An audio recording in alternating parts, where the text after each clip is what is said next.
Good morning everyone. I hope you all in good health and high spirit. Welcome to today's lecture on topic electromyography, abbreviated as EMG, and electroencephalography, abbreviated as EEG, that lies at the intersection of human physiology and engineering. Before we dive into the intricacies of EMG and EEG, I want to take a moment to express my sincere gratitude to each and every one of you for joining us today. Today, I have the pleasure of guiding you through the captivating world of EMG and EEG, a technique that allow us to peek into the intricate electric activities of the muscles and brain and gain insights that's where one thought to be impossible. Whether you are a seasoned student in the field of biomedical engineering or someone who is new to the concept of EMG and EEG, I assure you that this session holds valuable information and perspectives for all. From the fundamental principles to applications, we will be covering a wide spectrum of knowledge today. So, without further ado, let's dive into the realm of electromyography and electroencephalography. From the basics to the nuances, we will cover the mysteries of muscles action potential to brain wave and explore how this technology is changing the way we perceive the human health. Once again, a warm welcome to each of you. Thank you for being here, and let's make this session enlightening experience. Let's get started. In our previous session, we have already covered the basics of electromyography and discussed in detail the apparatus required for capturing the electromyography. In today's session, we are going to continue with electromyography.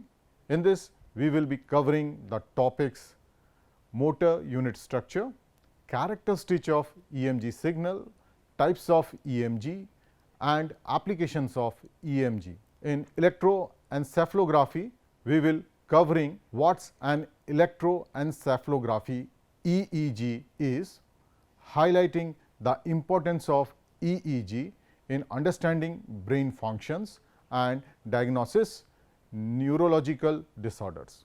Then we discuss the fundamentals of electroencephalography and the applications of electroencephalographies. Now, let's move on. What is the structure of a muscle? EMG is a technique for evaluating and recording the electrical activities produced by the skeletal muscle. The electrical signal is results of the muscles being activated by the nervous system. The greater the stimulation, either by high frequency firing of motor neurons or greater recruitment of motor unit, the larger the electrical signal will be. Zooming in, the motor neurons and muscles join each other at the neuromuscular junction, which is also known as motor end plate. This is a specialized synapse where the motor neuron junction with each muscle's fiber. The region comprising all the neuromuscular junction is called the innervation zone. From this innervation zone, the action potential propagates to either sides of the muscles.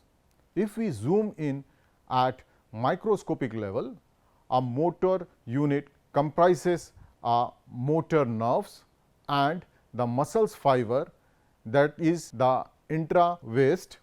In figure A, it illustrates the motor unit structure including the motor neurons, muscular fiber and motor end plate. The structure of the motor unit is visualized in figure A. It is the smallest functional unit of a muscles. Each muscle has multiple motor unit. Motor units are recruited in a particular order. referred to as recruitment order. To generate a small amount of force, the nervous system recruits only small motor unit. As the required muscles force increases, the nervous systems recruit progressively large motor unit as well. Now, a basic motor unit structures include the motor neurons, motor muscular fibers and motor end plate. Motor unit consisting of muscular fibers, they are different types of fibers, but within a given motor unit, all fibers are of same time. Based on the contractile speed, muscles fiber can be either fast twist or slow twist. Muscles fibers are not only distinguished by their speed of contraction, but also by their fatigue characteristic. Slow twist fiber tend to resistance to fatigues, while the fast twist fiber fatigues quickly. Generally, fibers are categorized as type 1 slow fatigue resistance, type 2A fast moderately fatigable and type 2B very fast highly fatigable. Now, let us discuss some important characteristics of EMG signal. EMG measures the sum of the electrical activities of multiple motor unit. These are the motor unit action potential, abbreviated as MUAPs. This is observed as bipolar signal with a symmetric distribution of positive and negative amplitude. Mean values equal to 0. Raw EMG spikes are of random shape. The observed signal is influenced by the recruitment of the motor unit and their firing frequency, as shown in figure B. In figure B, you can visualize the influence of motor unit firing and recruitment on the superposed surface EMG signal. The amplitude range of an EMG signal is 0 to 10 millivolt. Before amplification, the amplitude has the potential to provide a measure of the magnitude of muscles forces, but this relationship is complicated by both the characteristic of the measured EMG and muscles mechanics. Typically, the frequency of an EMG signals range between 6 to 500 Hz, showing the most frequency power between 20 to 250 Hz. An EMG signal is influenced by the firing rate of motor unit, which in most condition fire in frequency range of 0 to 20 Hz if multiple motor unit firing is involved. Now, let discuss an important terminology associated with the EMG. It is the maximum voluntary contraction, MVC. A measure often used in EMG is the maximum voluntary contraction, MVC. The MVC is the maximal force generating capacity of a muscles or group of muscles. The MVC is used to measure and evaluate the muscle strength and provide physiological references. The MVC is often used to normalize EMG signal, and other muscle contractions are then expressed in the percentage of the MVC. This make comparison of the signal pattern within and between study particularly possible. Now, let us focus on the different types of EMG. There are several types of EMG.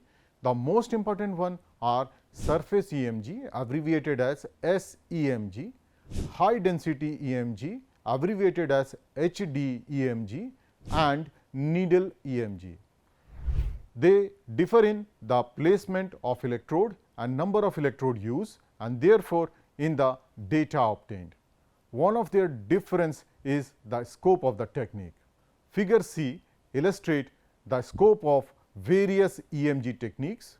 Surface EMG, it is a non-invasive technique to measure the muscles activity, where the surface electrodes are placed on the skin overlaying a muscles or a group of muscles. In clinical neurophysiology, the surface electrode is widely used to record compound motor unit action potential, abbreviated as MUAPs. Beside this clinical use, SEMG is used to record on-off switching of muscles and to estimate muscles force during voluntary dynamic contraction.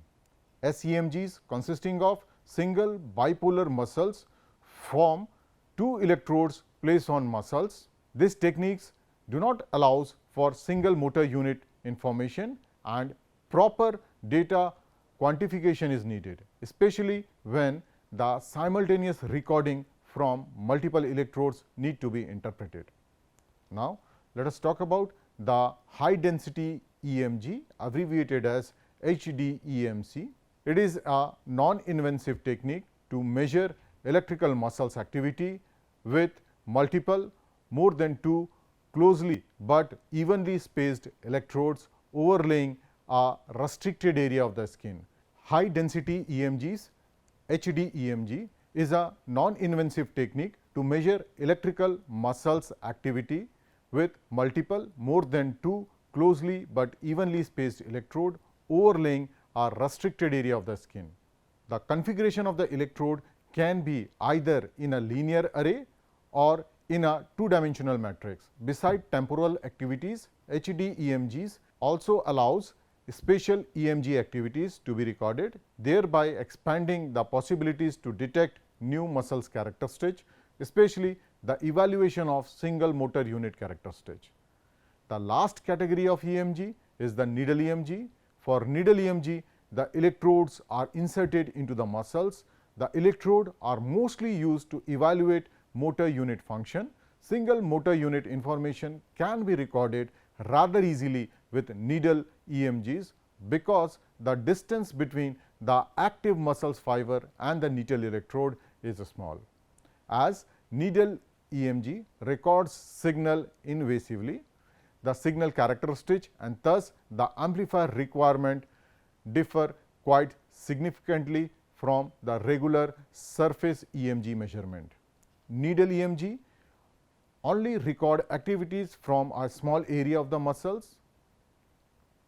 So, these are all about the various types of EMG. Now, the applications of EMG are: EMG can be used in several fields. As mentioned previously, needle EMG is used in the clinical, neurophysiological and diagnostic tool. HDEMG has been more research focused. Beside clinical use, EMG is used in rehabilitation, research and sports science. So, in summary, EMG is a tool for evaluating and recording the electrical activities produced by the skeletal muscle. It is the sum of the electrical activities of multi-motor unit, and EMG signal is bipolar signal with a symmetrical distribution of positive and negative amplitudes. There are several types of EMG, includes surface, high density and needle EMGs. With this, we completed our first part of today's session, that was on electromyography, EMG. Now, it is time to dive into another interesting topic, that is the electroencephalography, most commonly abbreviated as EEG. So, first of all, let us find out what electroencephalography EEG is. It is a non-invasive neurophysiological technique used to record the electrical activities of the brain. This technique involves placing a set of electrodes on the scalp, which detect and measure the electrical signals produced by the neurons, brain cells, as they communicate with each other. The brain electrical activity is a result of collective firing of neurons, and these electrical signals can be categorized into different frequency bands such as alpha, beta, delta, theta and gamma waves. Each of these waves type is associated with a specific state of consciousness such as relaxation, alertness, deep sleep and more.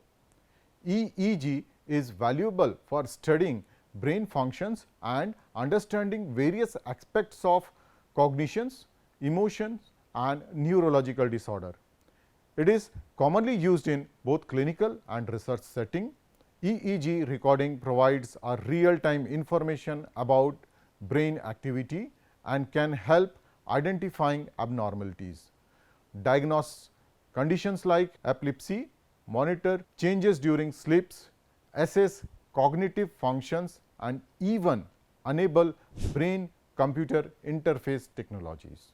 Overall, EEG is a powerful tool that allows researchers, physicians, and scientists to gain insights into the electrical pattern and dynamics of the brain, contributing to our understanding of how brain works and how it can be affected by different conditions. Certainly, electroencephalography plays a crucial role in understanding the brain function and diagnosing neurological disorders. Here's why the EEG is so important in these areas. First is understanding the brain functions by real-time insight. EEG provide a real-time information about the electrical activities of the brain. It allows the researchers and the physicians to observe the brain activities as it happens, offering the insight to how different regions of the brain communicate and work together. In cognitive processing, by analyzing the EEG pattern, researcher can study cognitive processes like attention, memory, and decision making. EEG recording helps us in understanding how the different regions contribute to this process and how they change under various conditions. In state of consciousness, EEG ability to capture different brain waves pattern enable us to explore different state of consciousness such as wakefulness, relaxation, deep sleep, and even meditative states. This helps us to understand the neural mechanism underlying these states. So, EEG is important in diagnosing neurological disorders, epilepsies, diagnosis, and monitoring. EEG is a cornerstone in diagnosing and monitoring epilepsies. It helps identifying abnormal patterns of electrical activities that are characteristic of guiding treatment decision and assessing the effectiveness of interventions. EEG is a vital in diagnosing sleep disorders such as sleep apnea and insomnia. It helps track sleep stage and identify disruption in sleep patterns, aiding in appropriate treatment planning. Neurological conditions, EEG assess in diagnosing various neurological conditions like Alzheimer's diseases, Parkinson's diseases, and traumatic brain injury. Changing in EEG patterns can provide early indications of these disorders, allowing for timely interventions. Brain abnormalities. ECG can reveal the brain abnormalities such as tumor and lesion by detecting unusual electrical pattern. It assists in localizing the organs of abnormal activities and guide medical decisions for further evaluations. Coma assessment. EEG is used to assess the brain activities in patient which altered consciousness such as those in a coma. It helps determining the level of brain functions and predict potential recovery outcomes. In neurodevelopment disorders, in children, EEG aids in diagnosing neurodevelopment disorders like attention deficiencies and hyperactivity disorder. In summary, EEG is a valuable tool for gaining insight into brain function both in normal condition and when disorders are present. Its ability to capture real-time brain activities and detect abnormalities makes it essential diagnostics and research tool, allowing us to delve into the complexities of the brain and improve our understanding of neurological conditions.